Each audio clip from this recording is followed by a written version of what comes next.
সিরাজগঞ্জের উল্লাপাড়ার দুর্গাদহ নদীতে অনুষ্ঠিত হয়েছে গ্রাম বাংলার ঐতিহ্যবাহী বাউত উৎসব। শনিবার সকাল থেকে দুপুর পর্যন্ত উপজেলার শুকুলহাট এলাকার দুর্গাদহ নদীতে শত শত শৌখিন মৎস্য শিকারী দল বেঁধে পলো জালসহ মাছ শিকার করেন। অবৈধ জাল ব্যবহার বন্ধ এবং প্রাকৃতিক প্রজনন ক্ষেত্র সংরক্ষণ করে দেশীয় মাছের উৎপাদন বাড়ানোর দাবি জানিয়েছেন এলাকার লোকজন। রায়হান আলীর পাঠানো তথ্য ছবিতে প্রতিবেদন। পলো হাতে দল বেঁধে মাছ ধরার উৎসবে মেতেছে সিরাজগঞ্জ জেলার উল্লাপাড়ার দুর্গাদহ নদী পাড়ের মানুষ। এ সময় বোয়াল, শোল, টাকি, গজার, সরপুঁটি সহ নানা দেশীয় প্রজাতির মাছ ধরা পড়ে।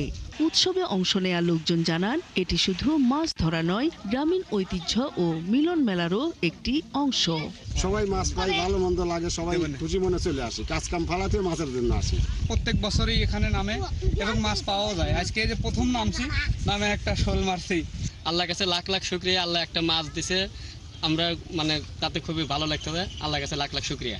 মাছ মারা একটা উৎসব খুব সুন্দর লাগে, এই জন্য আমরা যত কামে খাই কাম ফাঁদ দিয়ে আমরা মাছ মারা উৎসবে আসি। তারা বলেন, চলতি মৌসুমে বন্যা কম হওয়ায় নদীতে দেশীয় প্রজাতির মাছ তুলনামূলক কমে গেছে।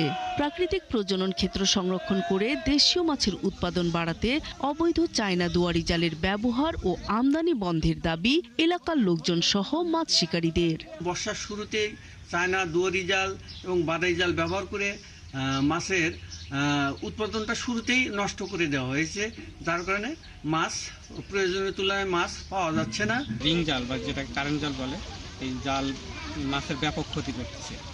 4 বছর পরে এই মাছটা মারছি। এখানে অনেক লোকজন আছে, মাছের সংখ্যা খুবই কম। প্রতি বছর জানুয়ারি মাস থেকে শুরু হয় এই বাউত উৎসব। সপ্তাহের প্রতি শুক্র ও শনিবার সকাল থেকে দুপুর পর্যন্ত বিভিন্ন এলাকা থেকে শৌখিন মাছ শিকারীরা ভিড় জমান নদী খাল বিলে। নূর তাজমিন নীর, ৭১।